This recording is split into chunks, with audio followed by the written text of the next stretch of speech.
Hello, everyone, and welcome to This Week in Hospitality Marketing, live show number 329.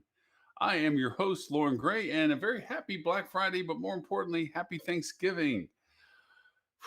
It is so nice to be in the holidays. Now, granted, holiday season tends to start just as we get up to um, Halloween, which is always one of my favorite, if not my favorite holiday, when there's lots of fun ways. But Thanksgiving is kind of the precipice of the real holiday season, the chance that we get to go to a full tilt into the holiday spirit, hopefully. And this year, as we've discussed on the live show many times, is a new and different year for us. A lot of expectations and hopes as to what this holiday season will be like. Unfortunately, a lot of specters of things to be concerned about still in the news. Um, but overall, it's our chance to redefine what we think we can offer guests and in turn understand what guests are wanting from us. I thoroughly enjoy Thanksgiving for a variety of reasons, but one of them is selfishly from a marketing perspective, and that is the new rollouts. A lot of times we get to see the same old tired commercials over and over and over, and this is the chance to roll out the good stuff, the new stuff, the things that are incentives to the new holiday. Now, from a non-retail perspective, I've yet to see true strong launches yet from anything in hospitality other than the proverbial gift certificate offerings and gentle reminders of some travel. We have some news items we want to cover a little bit today that are related to expectations not only of this holiday season, but trends for 2022. But before we do, I would like to talk about our one topic for our day today.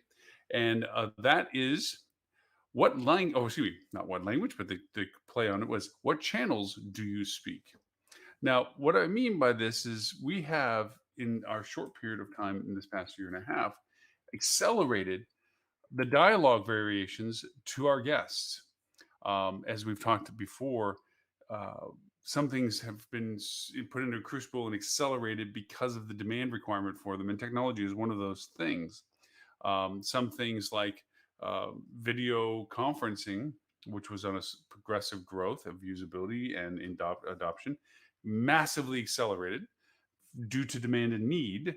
Um, this past year and a half. Who wouldn't have wanted to have possibly bought more stock in Zoom prior to February of last year, as an example?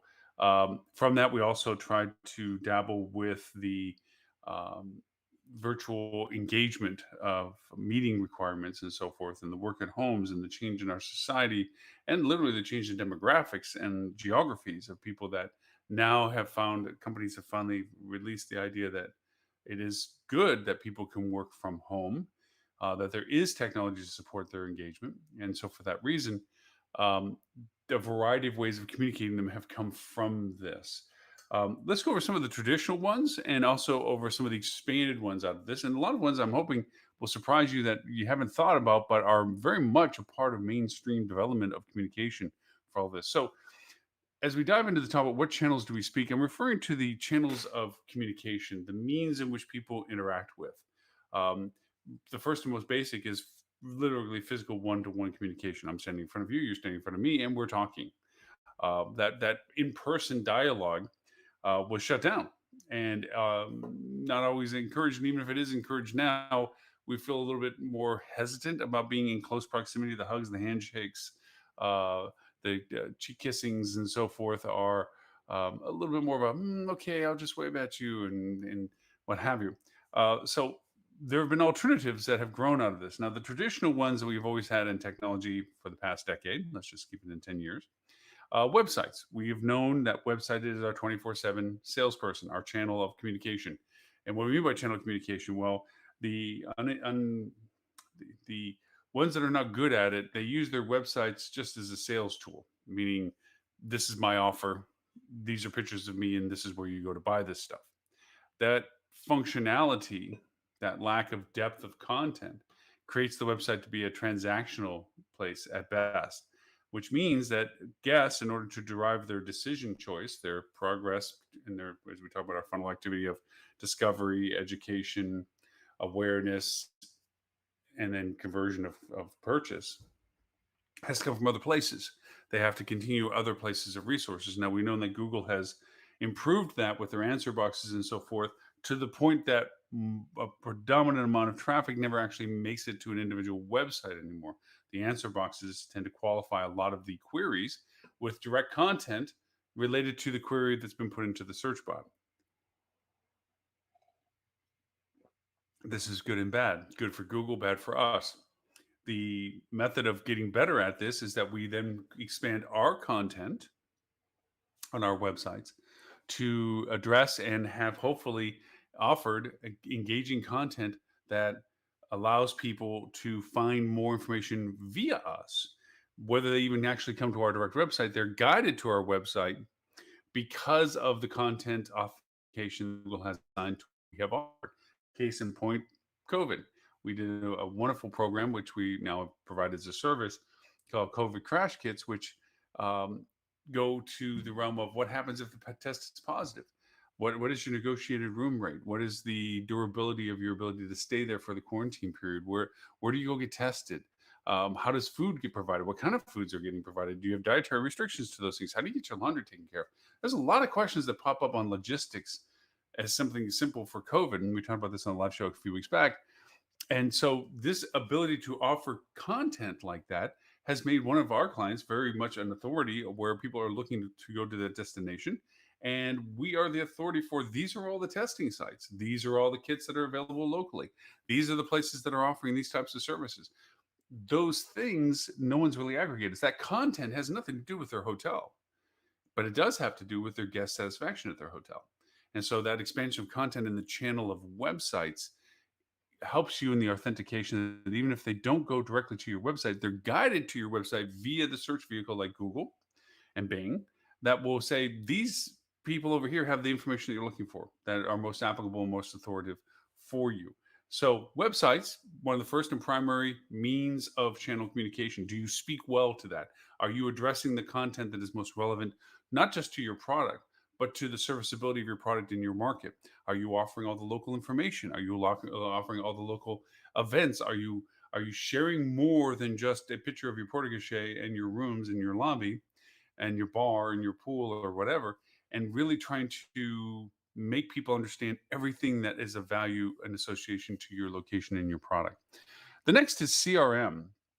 CRM, customer relationship management, is communication. It's your emails, primarily most functional for most people to understand that. Unfortunately, this is also one of the most abused and also one of the least um, creative channels to be used in communicating with your guests. Um, at best, let's just break down the functionalities that exist in your email engagement.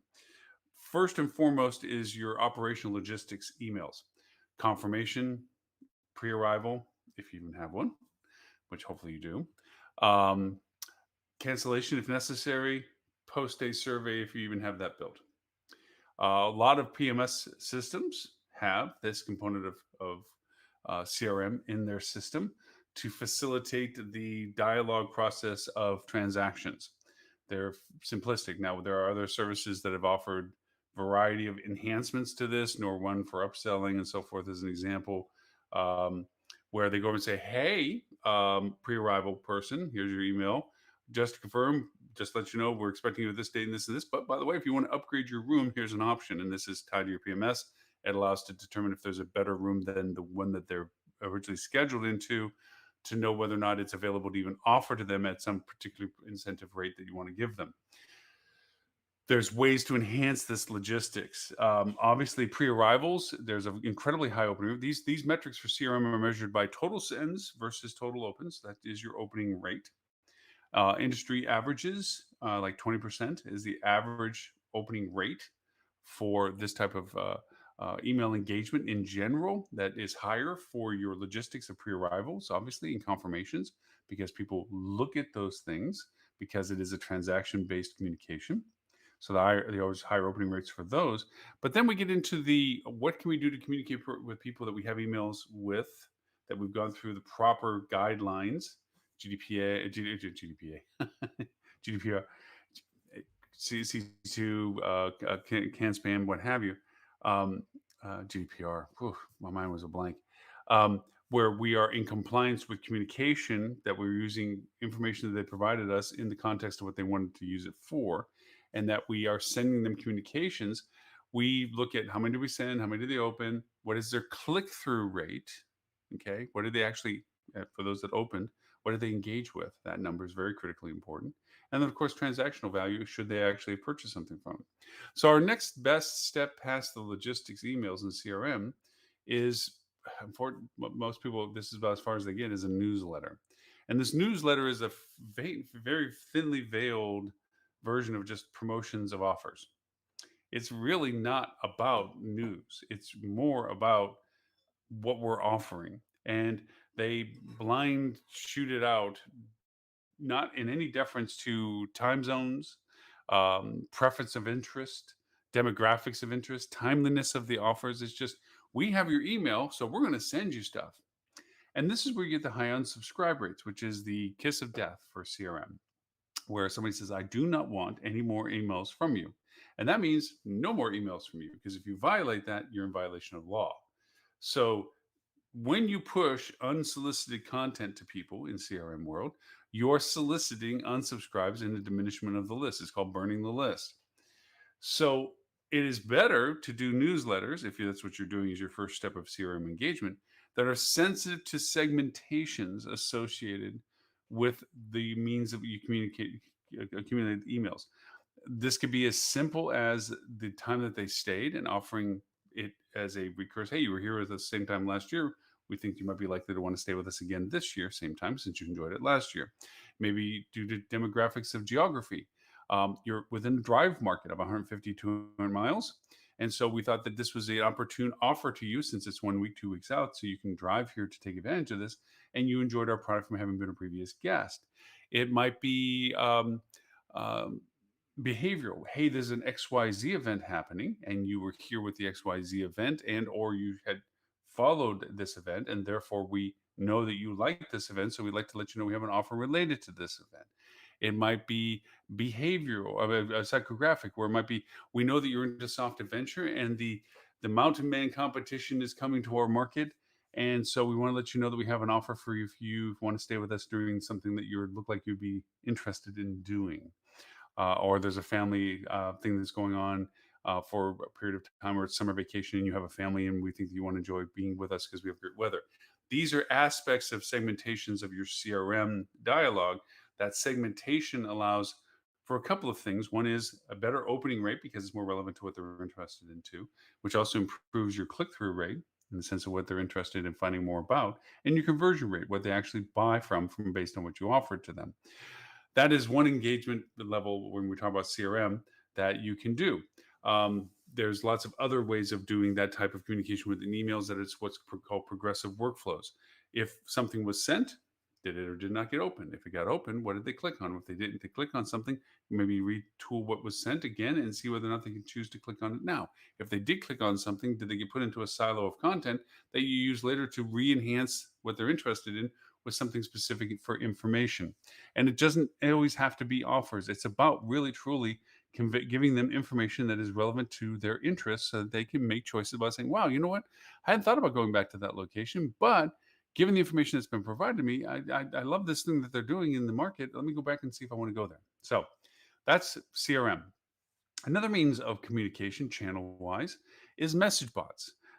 This is tied to your website, but also tied to other platforms. Message bots allow people to not have to go through the, oh geez, I can't find what I'm looking for, I have no time to go find the links that are supposedly in this thing, that of information, or that they might not even know you have a great list of things to do for a certain event. But a message bot can help them engage with you and solve and communicate with you in a way that doesn't take away from your lack of resources, which we'll talk about in a little bit. So message bots can help with a lot of level one communication. What do I mean by level one? Generalized things, not something that is intricate, detailed, and requires a tremendous amount of transactional communication, but something simplistic. Are you open on this date? Do you have an offer for such and such? You can also do it from a consumer services perspective. I have an accounting issue. I have a reservation issue. And it can go and bring you to the right person by asking straightforward, simple logic flow questions. Logic flow questions like, hi, how can I help you? Three rules of bots, which we've talked about many, many times before. One, don't play like you're a human. Two, do not get in the way of being a human. And three, always make sure a human is available should the message bot not be working to the level that is satisfying the guest's needs. Message bots are a great and wonderful tool if used correctly in communication with guests. One, you can make them aware of content and product and offerings that they may not have been because they didn't go deep enough into your website. Two, they may have gone over and discovered the level of service capabilities that you have through the interaction they had with the message bot. And three, they can have the ability to go over and communicate to find out more pressing, specific information without the wasted time dialogue of, "Hi, welcome to press one. Our menu is changing. We're recording your audio just in case for training purposes or whatever." And they have to go through that whole delay process. Not a lot of people want to take the phone time conversation, nor do they even know if they have a specific question relevant enough to actually talk to a person. The message bot might make them aware of content that then will refine their interest into something that they maybe is warranted for a phone call. Which brings us to, oh my gosh, phone calls. Phone, people talking on the phone. It seems to be a lost art in some ways, but gosh knows our spam people have figured this all out, especially for car warranties. Um, Phone is an amazing dialogue if used correctly. Nothing is worse than shoveling phone calls in front of an already busy front desk with people already in front of the people at the front desk when it comes time to asking just a simple question, perhaps, or maybe a long depth war and peace issue that they have to have resolved. The problem that comes from it is the prioritization that the front desk agent has to have between the physicality of a person standing in front of them being checked in to the pressing issue of the person on the phone call that has an issue that needs to be resolved. That is unfair to the front desk agent. If you're relying heavily on phone communication as a channel of communication, then provide someone that is not as distracted to answer the phone. This might mean your salesperson in the back turns into your service person, as Mary used to say, answering the phones of people. Because now you add the extra layer of people that are within the hotel calling down for additional information. If you make too much the juxtaposition for communication, there is guaranteed times of prioritization issues. I can't answer the question to the person in front of me because I'm talking to the person on the phone that has a more intricate issue. Meanwhile, room such and such is also on hold, waiting for me to clear up the fact that their toilet doesn't work or something. Too much prioritization, all of them equal in value. Unfortunately, there's losers in that conversation, and usually it's you because at any which one point of those, you either irritated the person in the room, irritated the person in front of you, or irritated the person that was calling you. Not valuable usage of your bandwidth. Means of communication that can supplant some of this stuff, incredibly helpful. We'll talk about more of these variations that come up. So, phone, old school in the sense of it being traditional, new school in different ways of handling it when it comes to being able to use other means of communication channels, which we're going to get to. So let's get to some other fun stuff to it. Now, another one that's more prevalent now, more so than ever, is social messenger. The ability on social platforms like Facebook Messenger and what have you to communicate via social media platform, dialogue. You can even do FaceTime, which is their version of visual communication. Not that you always want to warrant that because not everybody is camera ready, especially if they're behind the front desk and people walk up and they can blurt or say or get onto the conversation inadvertently, and that might be not a good thing. Who's to say? But controlled dialogue in social messaging, be it audio only and or just text, can be a huge value asset when it comes to communication for expedited questions. One thing we all know about chats is it's not about, "Hi, how are you? How's the weather? How's things going? How's the family?" Oh, now let me get to the point of why I'm reaching you. They can be much more succinct and much more specific. Like, "Hey, do you have rooms available tonight?" That's a pretty straight question. I don't have to say, "Hi, how are you? How's the family and everything else? And by the way, do you have any rooms?" I can just answer you a quick question. And that could be very yes, no. Yes, they're at 189. Here's the link for it. And you can have a lot of things like this. And you can also have a lot of pre-programmed things. That goes back to your website having an enhanced communication like a chat box. It's like your own version of social messenger, only it's not on a social platform, it's on your website. That's different than your message bot, which is an automated logic flow of communication. So you have your social messenger communication as well. People can dialogue with you on social messenger. A lot of times, if they've taken the initiative past social media engagement and wanted to actually message you on social, that's a what's called a hot lead. That's somebody that wants to talk to you because they are motivated to communicate and get a resolution to a question and or dilemma and or anything other than just general interest. That's really good stuff. Now, speaking of that, there is social engagement. All of these things that we do on social media to solicit dialogue and engagement with us, both organic and paid. Okay. And paid doesn't always mean here's my offer, here's my rate. Paid can be here's some really cool information about an event that's coming up that we're closely tied to. But the information is relevant to the event. And through that engagement, we begin to entice and create a story of conversation with these guests that they begin to solicit us as a candidate of what they're going to do should they want to come to this event. That's how social works. As we've mentioned many times, it's the amplifier to your electric guitar, so to speak. Electric guitar sounds terrible unless you plug it into an amp, and all of a sudden it sounds amazing. Social media is that when it comes to your active paid engagement. It is a paid for play world. Your organic social is very minuscule in its engagement value compared to having to pay for that same engagement to a more targeted audience, which goes to the value of targeted audiences. Social messenger in that sense, its social engagement are great tools for the hey, we're telling the story, and then somebody pops up reading the story and they're engaged and they might share it, they might comment on it, but more importantly, if they reach out to you with social messenger going, hey, so I see that you're talking about the flower festival. I mean, how close are you? Oh, we're right across the street from it. Wow, what do we happen to have rates for it? Whatever the question goes for that engagement, that's where social media and social messengers work together. Which brings us to another interesting conversation, which is referred to as dark social. And this includes direct messaging and SMS texting, where you are between two people. It's not the rest of the world can see it. If I text to a friend of mine, nobody else knows what I've sent in messaging to them. And same to the direct message. If I sent them a direct message, it would be like from me to them. And so from that dark social is a high non-tracking component of dialogue. SMS messaging can come from campaigns that you do based on people willing to share their cell phone information. It is an incredibly high opening rate, 94% plus, and when it opens rate when it comes to SMS messaging, but it also can be completely abused if misunderstood and mistimed. Obviously, if I am not within a 2 week period or a 5 week or a 2 week period, yeah, or a 1 week period, and you're offering a short term hot deal, and I'm back on the other side of the world, you're now wasting my time, my text time, and I might just unsubscribe or tell you to stop because you're sending me stuff that I can't act on. I love you. I think they're a great hotel, but I can't act on what you're sending me just because you have my cell phone number. Knowing what in what context you have a cell phone number for SMS messaging is as critical as it is the demographics associated with it. What are they most interested in? SMS messaging has a lot of rules to it. Same to the social messenger as to how often you can interact with people unsolicited directly from you to them first. Okay, you can react to people all day long, but how much can you solicit the engagement has certain guidelines and rules of what you can do. And so with SMS messaging, you have to make sure that as effective in its opening rate and as effective as it is in its communication of messages, it has to be of all things the most defined in its purpose than at other means of communication of channels. And today's a perfect example with Black Friday. If you had people sign up ready to understand what you were about to offer them as your Black Friday deals, and this has been one of the most traditional Black Fridays in recent memory that we've had, in the sense of stores are closed on Thanksgiving, they open up on the day after. That's a big deal. It had been bled out that for the past few years, 2 to 3 to be exact, Black Fridays and Amazon days and everything else started back in August, Christmas in July and stuff.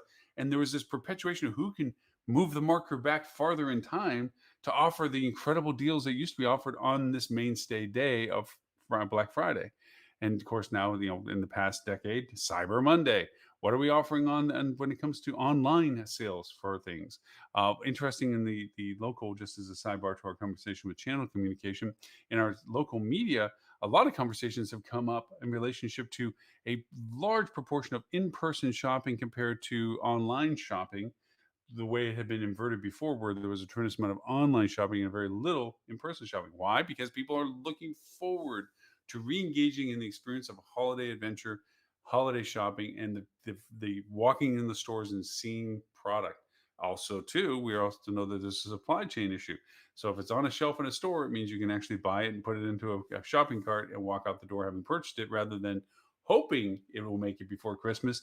And especially when we're told that delivery dates are already in question for most platforms anyway. So Going back to our conversations, we left it at dark social. Now we're going to get into more visual conversations. This is more enhanced dialogue about things that are beyond what we are normally traditionally engaged with.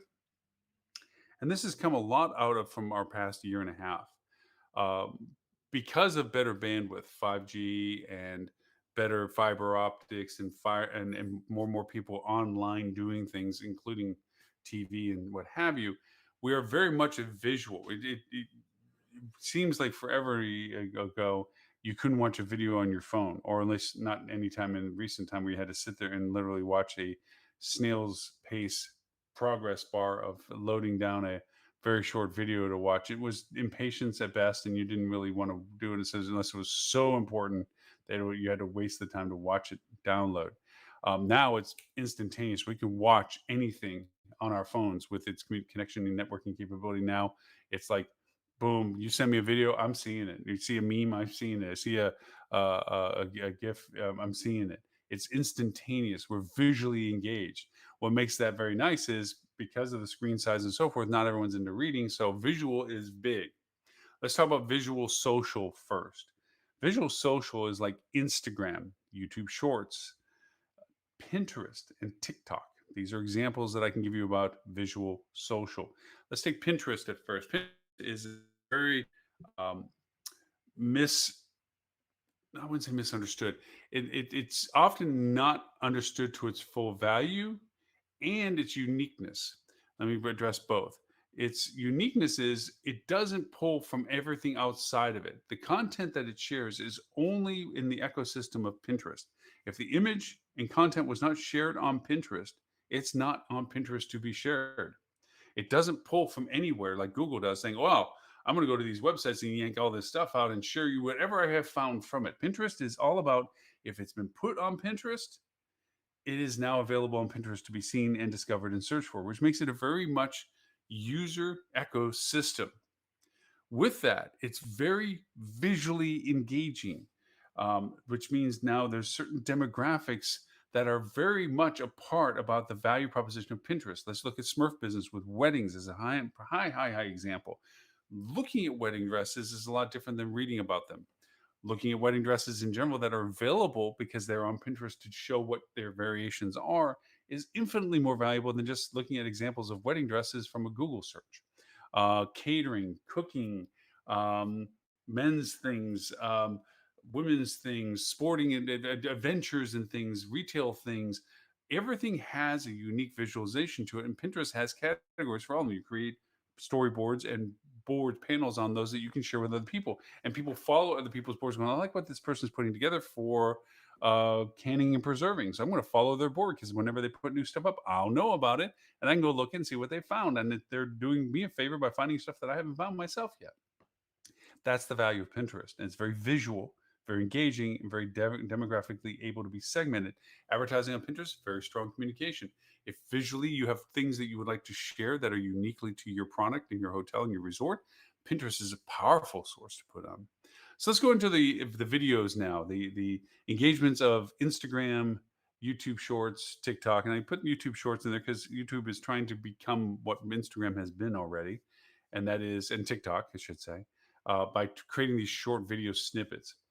TikTok was a dismissed platform for a long time as being nothing more than a young person's way of doing short videos to share and not have it distributed. And if you didn't know who they were, you wouldn't be able to find them and so forth.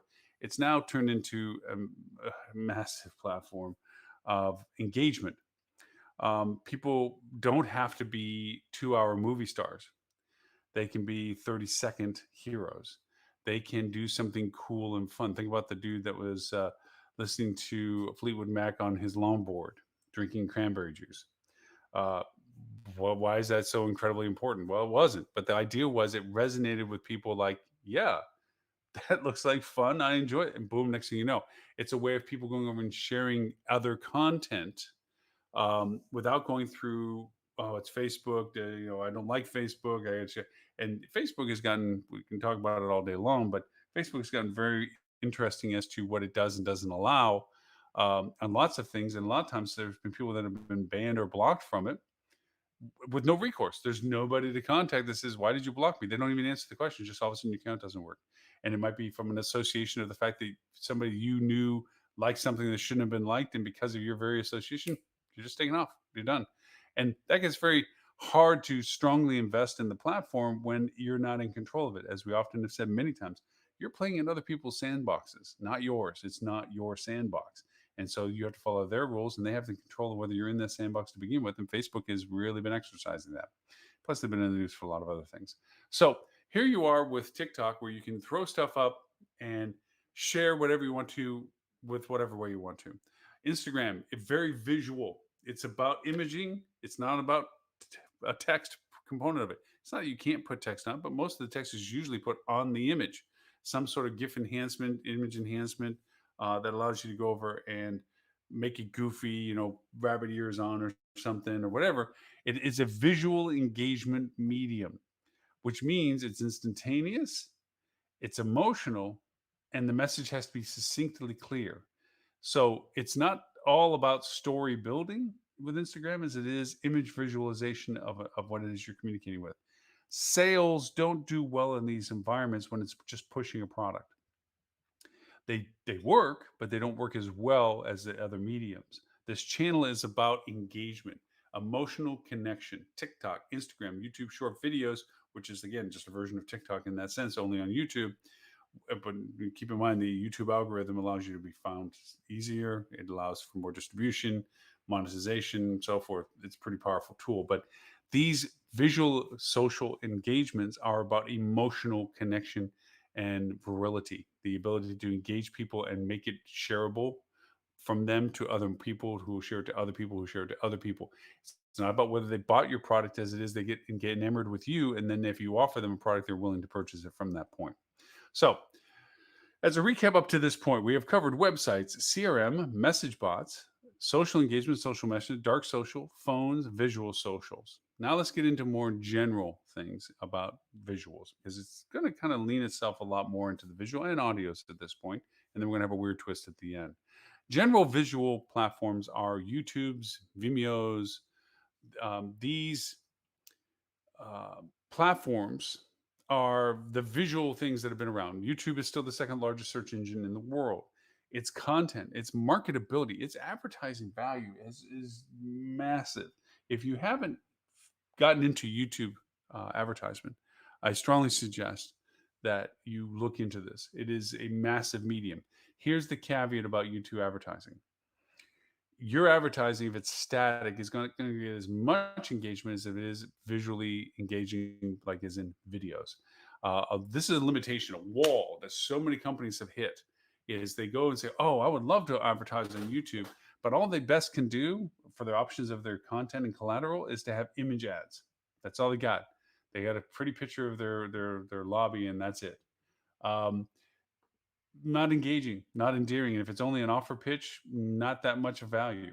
You have to have in the medium, and this is in the channels that we're talking about, you have to have an expressed value proposition of the very medium that you're trying to advertise in.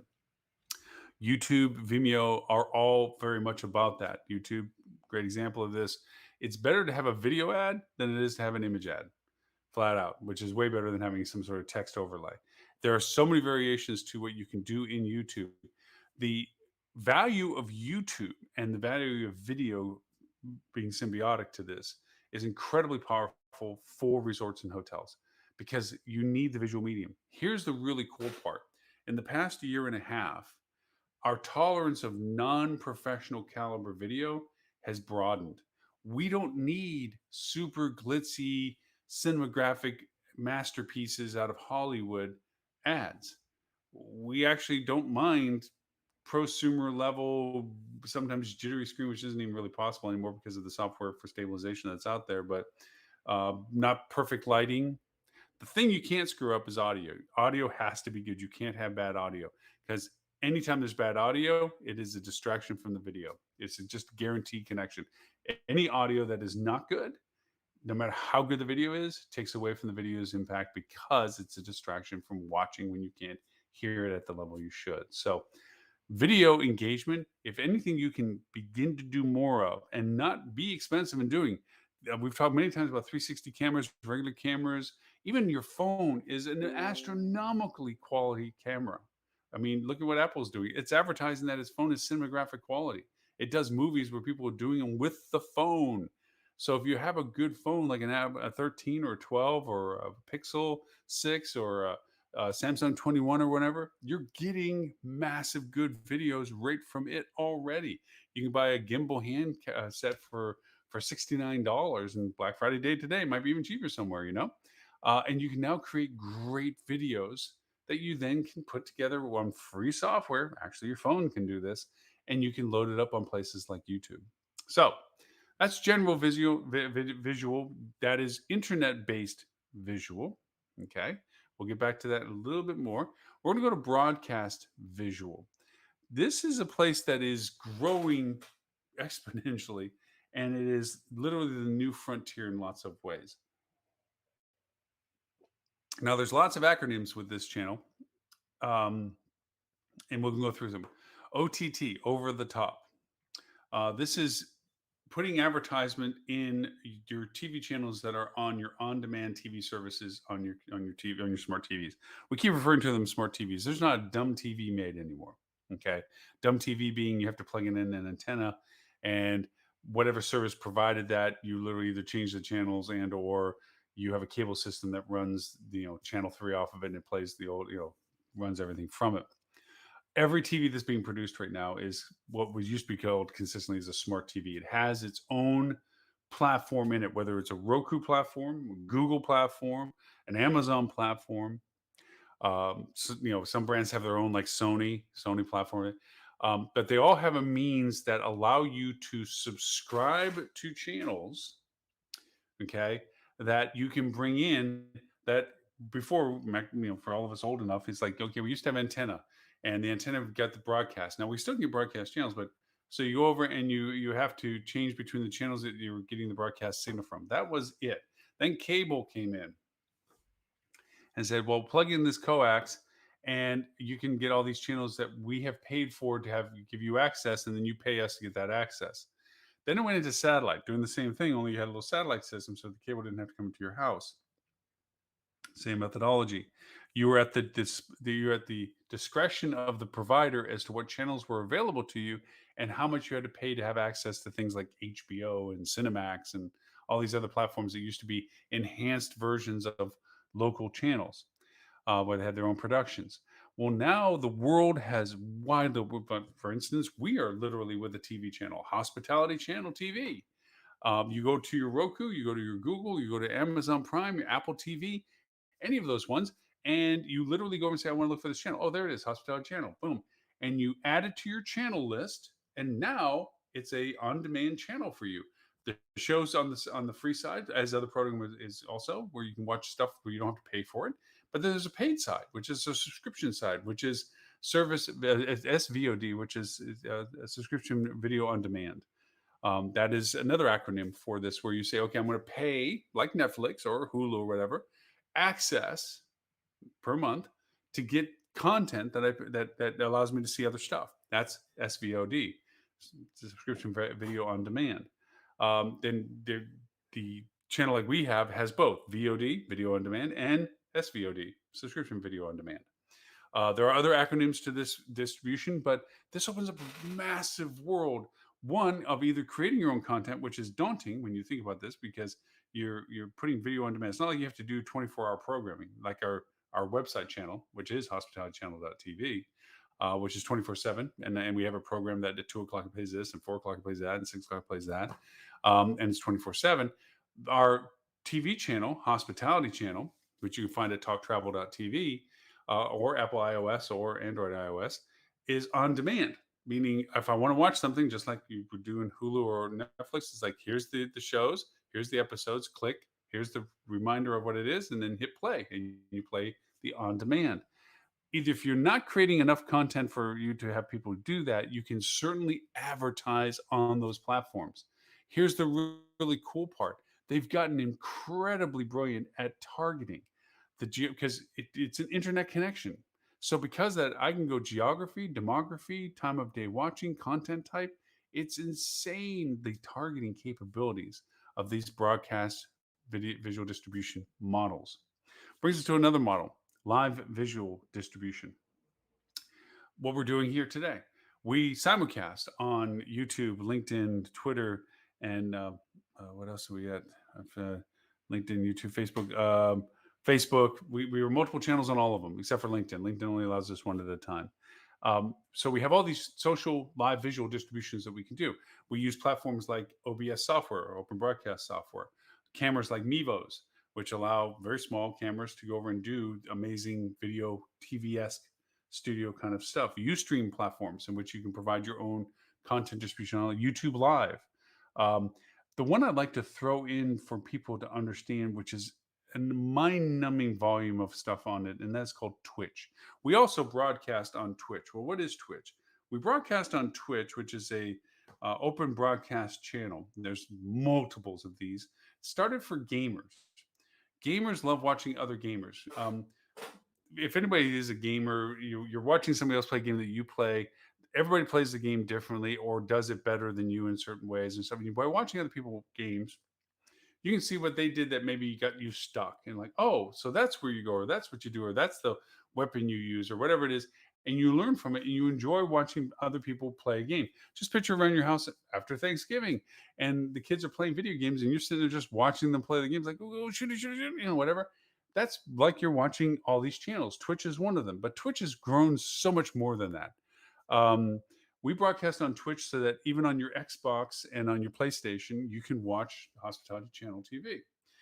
But there are so many other channels on Twitch that are so much about not games. The other night, I thought was fascinating, and people make money doing this. Is there was a young lady that was running around Portland, going between coffee shops for the evening. She was broadcasting live because we have that network capability that she can broadcast live from her phone. And she was walking over the phone, talking to it, saying, "We're at such and such, such, such." And she was showing it on the camera. We're going to go in, and they're known for some sort of roast, blah, blah, blah, whatever. They go in, and she props the camera up on on the table. So she's in it with the background in it, whatever. And she's trying coffee, just talking. Meanwhile, in Twitch is this huge dialogue of chat going off on the side. And people were giving her patron money, which is a means of online internet paying somebody. It's like, here, let me buy you next cup of coffee, and they'd send $5 or $10 or something on Patreon, and she'd be like, oh, hey, John Smith, thank you so much for the Patreon, $10. Hey, Tom, $5, whatever. I watched over $1,000 given to her over the course of 45 minutes as she went between 3 different coffee shops. Amazing.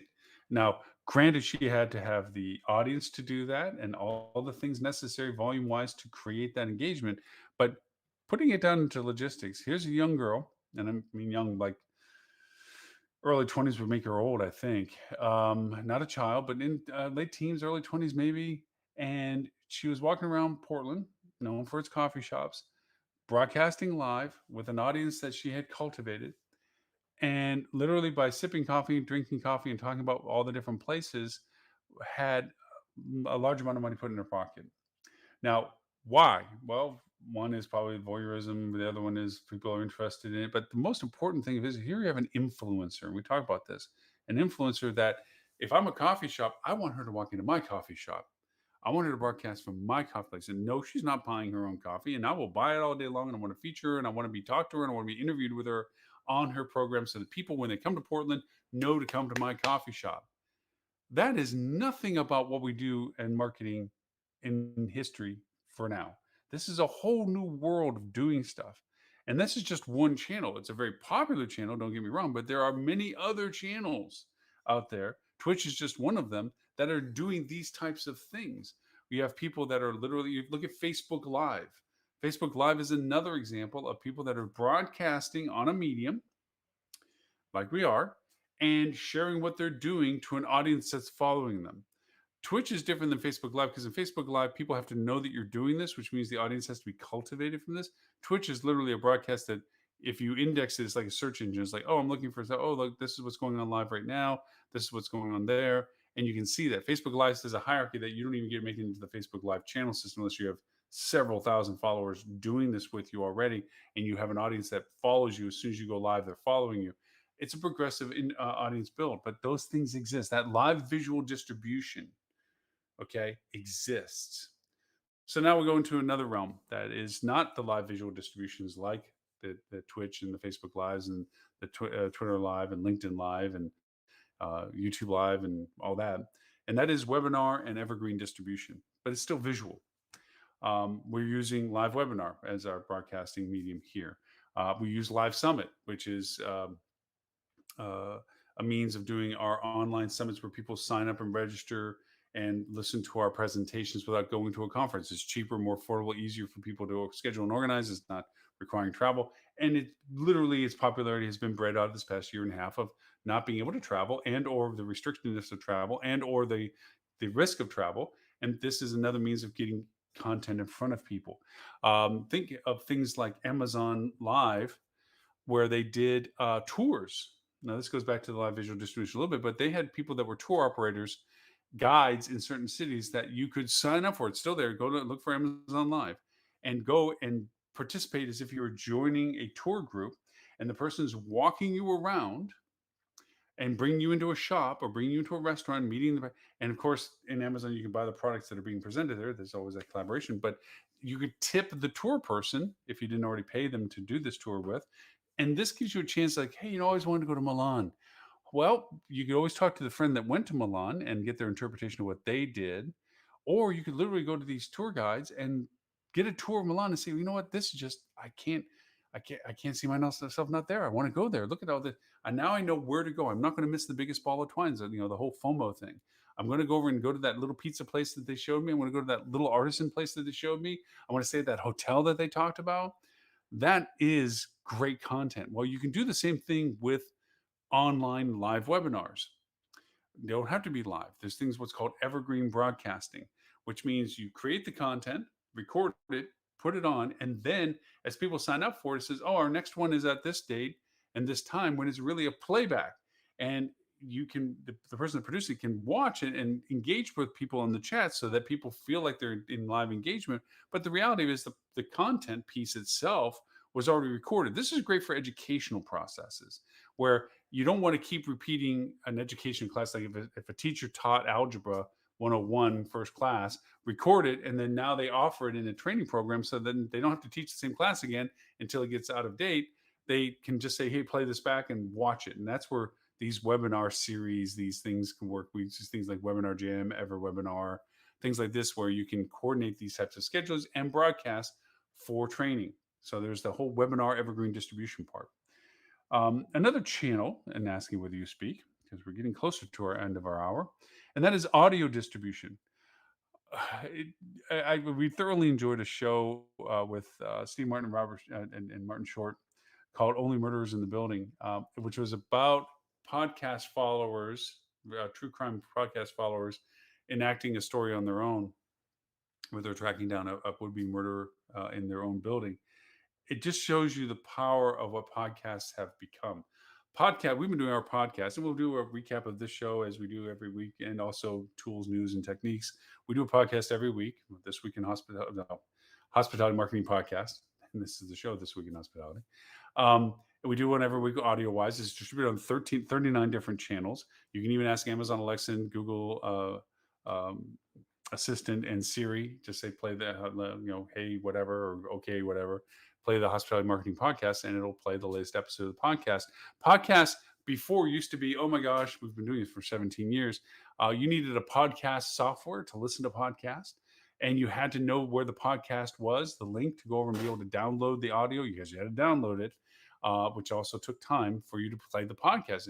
Now it's easy engagement, and everybody has a podcast. There's podcasts literally about anything, and you can listen to somebody about whatever it is that you are interested in for podcasts. We have 5 podcasts that run actually between ours, which is hospitality marketing. We have hospitality sales. We have hospitality revenue management, hospitality meta search, and hospitality reputation management. All of those are active audio podcasts. You can either support and advertise on podcasts that are related to your market. There's podcasts about destinations. There's podcasts about lifestyles.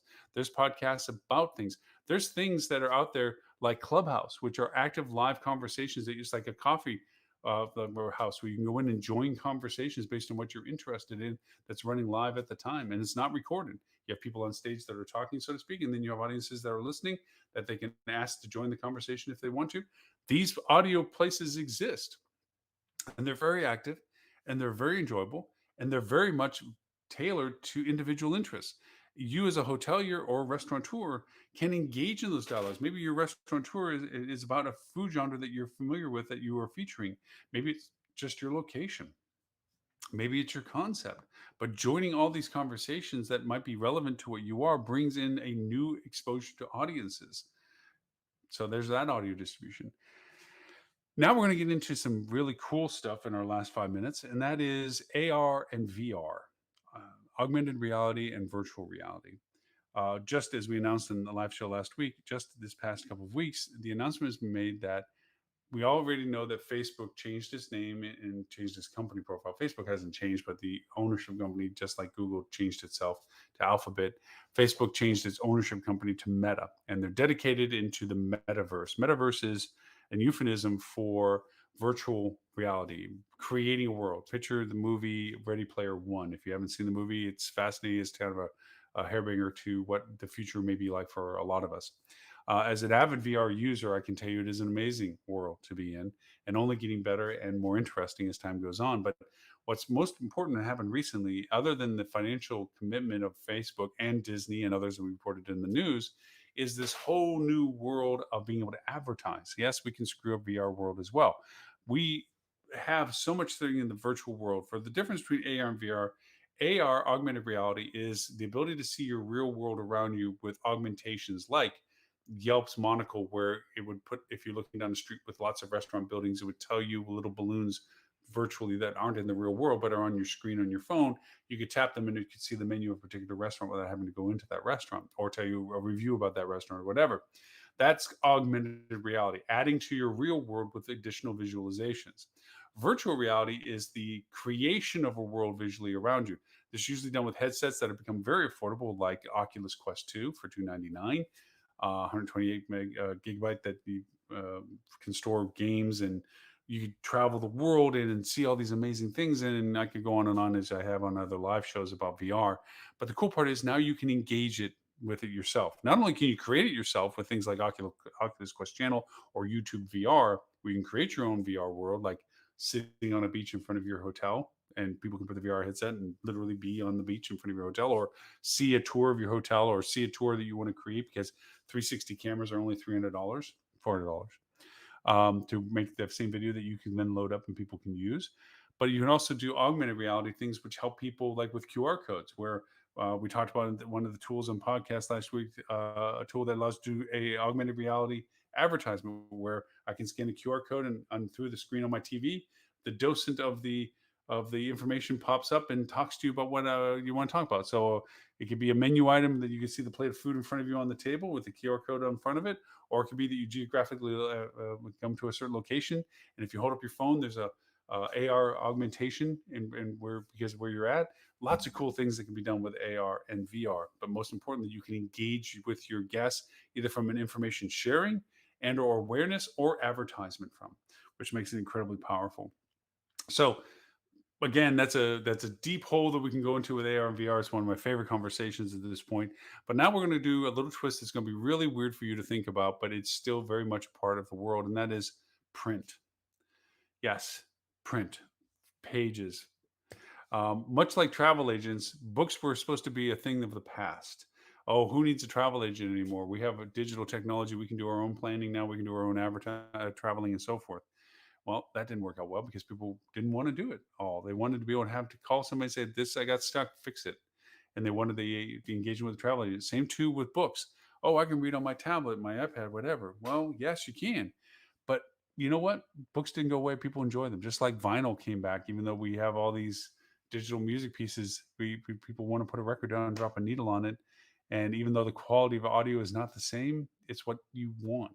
So books, print magazines are back. They've never really gone away, but they're back in a different way. Um, your ability to create your own book is cheap and easy. how many times, if you had anything about history about your property and so forth, what have you, that you said, man, if we only had a book showing you all the old pictures of what we used to be and what we became and our history, what we did, or maybe the area, why not? Make it. Go ahead. Make a magazine of what to do in the winter of 2022. And it's all about January, February, March, and all the cool events and things like. Make a magazine of it. I'm not saying that you do it in deference to what you're already putting on the website for content, or what you're doing in your emails, or what you're doing in your social media engagements, or whatever. This is an augmentation that people love, touchy feely stuff. We've had some incredible successful campaigns by going back to sending out mailers. And nothing speaks to an investment than to creating something unique that can be shared with someone that's touchy feely. They open up a book.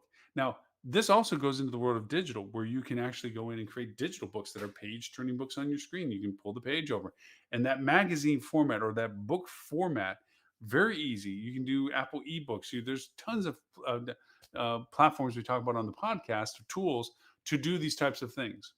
And you also can distribute them. It's like, well, okay, I have a book, so what? There is software tools, and we talked about one of them last week. We're going to mention it again today in the podcast, that allows you to actually publish books. There's hundreds of platforms online that sell books, not just your Barnes and Nobles and your Amazons. There is hundreds of places that sell books, and a lot of them are very specific as to the type of content, because they have a cultivated audience that follows them. That when they produce a book, that you can buy, that it's to an audience very particular, like gardening and or farming and or canning or whatever. I'm not saying that's books you want to make, but those are things that are very much intrinsic to these publishers focus on these contents. Well, there's publishers about travel. And because of that, if you produce a book about your area that is everything that you want to put into it, you can go to these publishers and actually publish it. And it's not expensive, and makes it very interesting. And magazines, you can create some very interesting custom magazines that you think, oh my gosh, only Marriott does that, or only Hilton does that. You can do it for your own hotel very affordably and very directly. So as we come up to our hour on our Black Friday day, we went through a tremendous amount of channels that you can speak to. Let's recap them real quickly. We had talked about websites, we talked about CRM, we talked about message bots, we talked about visual social, we talked about social engagement, organic, social messengers, dark social, phones, general visual, which, broadcast visual like OTTs, VODs, and so forth, live visual like media restreams like we're doing here, webinars, which are evergreen content distribution like webinars and summits, and digitally, of course, social media channel broadcasts, audio distribution like podcasts and audio guides, and also to things like Clubhouse, AR, VR, audio, augmented reality and virtual reality, and print and book magazines. So these are just what current list of channels exist that you need to speak. You need to talk on these channels because each of these represents a means of dialogue with your guests. They're not your simple, well, we're doing all these, so that's fine. Not all of them fit for everybody, but they do have value for an audience if you find the audience is the audience you want for your particular product, for your resort, your hotel, your restaurant, your spa, your golf course, whatever. So, with that, we have really hit all of that. Do keep in mind that we do our podcast, which will review this show as well. Also, we'll be talking about certain tools today and techniques to use them, which we always do. Um, it is a fun time now to look at what we're doing in the world of marketing. You're going to see a lot of new, innovative ways of communication coming out. You're going to see lots of new ads coming out. So pay attention to what your competitors are doing and what the big dogs are doing to see if you can adopt them and see what value might be in their usage of it. So it's a fun, exploratory time. Of course, I hope you had a great Thanksgiving and that you're having a fun Black Friday, and that we look forward to talking to you all in our podcast, obviously. And of course, if you have any comments or suggestions, please reach out to me at lauren@hospitalitydigitalmarketing.com. I answer each and every email related to our live show and also our podcast. Please, I hope you do take the time to go over and download our channel on your TV. Roku, Google, Amazon, Apple, all the TV platforms we're on, plus also, as I mentioned, Twitch if you're in PlayStation or Xbox. And if you have an Apple phone or an Android phone, we're an app as also, which is Hospitality Channel. And then you get to watch this live show and additional content as well. So again, my name is Lauren. Thank you for the privilege of your time. And I look forward to talking to you all next week.